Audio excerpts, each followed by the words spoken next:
ಸಿದ್ದರಾಮಯ್ಯ ಕಾಂಗ್ರೆಸ್ ಪಕ್ಷಕ್ಕೆ ದೊಡ್ಡ ಆಸ್ತಿ. ಸಿದ್ದರಾಮಯ್ಯ ಮಾರ್ಗದರ್ಶನದಲ್ಲಿ ಕೆಲಸವನ್ನ ಮಾಡ್ತೀವಿ ಅಂತ ಬೆಂಗಳೂರಿನಲ್ಲಿ ಡಿಸಿಎಂ ಡಿಕೆ ಶಿವಕುಮಾರ್ ಹೇಳಿಕೆಯನ್ನು ನೀಡಿದ್ದಾರೆ. ಸಿಎಂ ಏನ್ ಹೇಳಿದ್ದಾರೋ ಅದನ್ನ ನಾವು ಒಪ್ತೇವೆ, ಹೈಕಮಾಂಡ್ ನಿರ್ಧಾರಕ್ಕೆ ಬದ್ಧ ಅಂತ ಸಿದ್ದರಾಮಯ್ಯ ಹೇಳಿದ್ದಾರೆ. ಸಿದ್ದರಾಮಯ್ಯ ಹೇಳಿದ್ರಲ್ಲಿ ನಮ್ಮದೇನು ತಕರಾರಿಲ್ಲ ಅಂತ ಡಿಸಿಎಂ ಡಿಕೆ ಶಿವಕುಮಾರ್ ಹೇಳಿಕೆಯನ್ನು ನೀಡಿದ್ದಾರೆ. ಹೈಕಮಾಂಡ್ ಅವರು ಏನ್ ಹೇಳ್ತಾರೆ ಅಥವಾ ನಾವು ಕೇಳೋದು. ನಮ್ಮಲ್ಲಿ ಹೈಕಮಾಂಡ್ ಇದೆ. ಹೈಕಮಾಂಡ್ ತೀರ್ಮಾನ ಮಾಡಿದ್ರೆ ಏನ್ ನನ್ನನ್ನೇ ಮುಂದುವರಿಸಿ ಅಂತಂದ್ರೆ ಮುಂದುವರಿತೀವಿ. ಗೊತ್ತಾಯ್ತಾ? ಹೈಕಮಾಂಡ್ ಏನ್ ತೀರ್ಮಾನ ಮಾಡ್ತದೆ ಅಂತಿಮವಾಗಿ ಹೈಕಮಾಂಡ್ ನಾನು ಒಪ್ಕೋಬೇಕು, ಡಿ ಕೆ ಶಿವಕುಮಾರ್ ಒಪ್ಕೋಬೇಕು. ಮುಖ್ಯಮಂತ್ರಿ ಏನ್ ಹೇಳಿದ್ದಾರೆ ಅವ್ರು ನಾವು ಸಂಪೂರ್ಣ ಒಪ್ತೇವೆ. ನಾವು ಯಾರಿಗೂ ತಗರಾಲ ಏನಿಲ್ಲ ಅದರಲ್ಲಿ. ಅವ್ರಿಗೇನು ನಾವು ಯಾರೂ ಅವ್ರ ತನ್ನೂರು ಮತ್ತೊಂದು ಬಗ್ಗೆ ನಾವು ಮಾತಾಡಿಲ್ಲ. ಅವ್ರಿಗೇನು ಗೌರವ ಕೊಡಬೇಕು, ಪಕ್ಷಕ್ಕೆ ಒಂದು ದೊಡ್ಡ ಆಸ್ತಿ. ಅವರು ಎಲ್ಲರೂ ಸೇರಿ ಒಟ್ಟಿಗೆ ಅವ್ರ ಮಾರ್ಗದರ್ಶನ ಕೆಲಸ ಮಾಡ್ಕೊಂಡು ಹೋಗ್ತಾರೆ. ಹೈಕಮಾಂಡ್ ಎಲ್ಲ ನಿರ್ಧರಿಸುತ್ತೆ ಎಂಬ ಖರ್ಗೆ ಹೇಳಿಕೆಗೆ ಡಿಸಿಎಂ ಡಿಕೆ ಶಿವಕುಮಾರ್ ಪ್ರತಿಕ್ರಿಯೆ ನೀಡಿದ್ದಾರೆ. ಒಂದು ಕಮಿಟಿ ಇರುತ್ತೆ, ಅದಕ್ಕೆ ಹೈಕಮಾಂಡ್ ಅಂದಿದ್ದಾರೆ. ಇದರಲ್ಲಿ ಅಧ್ಯಕ್ಷರು, ರಾಷ್ಟ್ರೀಯ ಅಧ್ಯಕ್ಷರು, ಮಾಜಿ ಅಧ್ಯಕ್ಷರು, ಆ ಕಮಿಟಿಯಲ್ಲಿ ಅವರೆಲ್ಲರೂ ಕೂಡ ಇರ್ತಾರೆ. ಏಕಾಏಕಿ ಏನನ್ನು ಕೂಡ ನಾವು ತೀರ್ಮಾನವನ್ನು ಮಾಡೋದಕ್ಕೆ ಆಗೋದಿಲ್ಲ ಅಂತ ಡಿಸಿಎಂ ಡಿಕೆ ಶಿವಕುಮಾರ್ ಪ್ರತಿಕ್ರಿಯೆ ನೀಡಿದ್ದಾರೆ. ನನ್ನ ಹತ್ರ ಹೇಳಕ್ಕೆ ಏನೂ ಇಲ್ಲ, ಮತ್ತು ನಾನು ದಯವಿಟ್ಟು ಯಾವ ವಿಚಾರದಲ್ಲೂ ಕೂಡ ಇದ್ರ ಬಗ್ಗೆ ಏನು ಈಗ ನಡೆದಂಥ ವಿದ್ಯಮಾನ ಬಗ್ಗೆ ಹೇಳ್ತಕ್ಕಂಥದ್ದು ಇಲ್ಲ. ಅದಕ್ಕೆ ದಯವಿಟ್ಟು ಏನಿರೋದು ಹೈಕಮಾಂಡ್ ಮಾಡ್ತದೆ. ಅವರು ಹೈಕಮಾಂಡ್ ಅಂತಂದ್ರೆ ಒಂದು ಕಮಿಟಿ ಇದೆ. President, national president, X president ಅವರೆಲ್ಲ ಇರ್ತಾರೆ. ಏಕಾಏಕಿ ಈಗ ನಾನು ಪಕ್ಷದ ಅಧ್ಯಕ್ಷೆ, ಏಕಾಏಕಿ ನಾನು ತೀರ್ಮಾನ ಮಾಡೋಕೆ ಈಗ ನಂಗೆ 4 ಹೆಸರು ಕಳಿಸ್ಬೇಕಾಯ್ತು.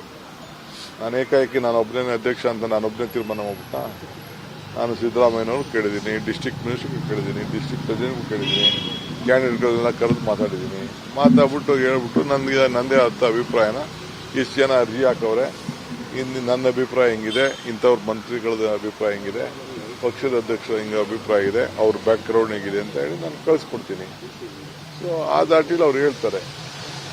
ಈಗ ಕಮಿಟಿಗೆ ಅಂತ ಎಲೆಕ್ಷನ್ ಕಮಿಟಿ ಅಂತ ಕೂತ್ಕೊಂಡ್ಮೇಲೆ ಒಬ್ರು ಕೂತ್ಕೊಂಡು ಮಾಡ್ತಾರ? 16 ಜನ ಅದು ಕಮಿಟಿ ಮೆಂಬರ್ಸ್ ಎಲ್ಲ ಇರ್ತಾರೆ. 50 ಶಾಸಕರನ್ನ ಡಿಕೆ ಬಿಜೆಪಿಗೆ ಕರೆತಂದ್ರೂ ಕೂಡ ಒಪ್ಪೋದಿಲ್ಲ. ರಮೇಶ್ ಜಾರಕಿಹೊಳಿ ಹೇಳಿಕೆಗೆ ಯತ್ನಾಳ್ ಪ್ರತಿಕ್ರಿಯೆಯನ್ನು ನೀಡಿದ್ದಾರೆ.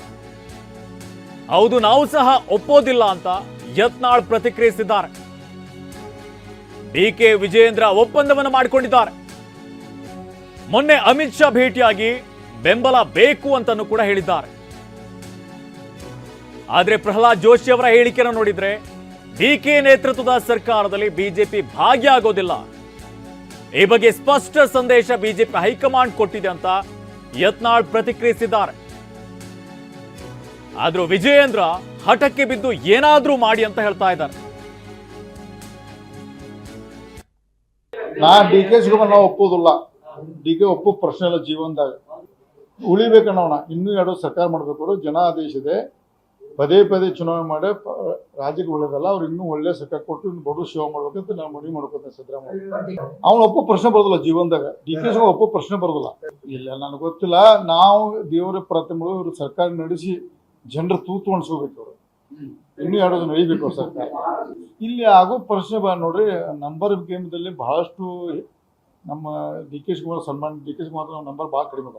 ಸುಮಾರು ಟಿವಿಯಲ್ಲಿ 51 ವರ್ಷ ಇವತ್ತೇ ಚೀಫ್ ನೋಡೋಣ.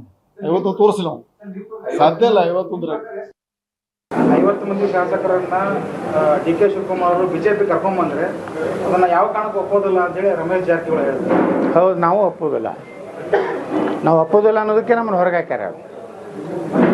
ಎಲ್ಲ ಈ ವಿಜೇಂದ್ರ ಮತ್ತು ಡಿ ಕೆ ಶಿವಕುಮಾರ್ ಒಪ್ಪಂದ ಮಾಡ್ಕೊಂಡಾರ. ಅದಕ್ಕೆ ಮೊನ್ನೆ ಅಮಿತ್ ಶಾ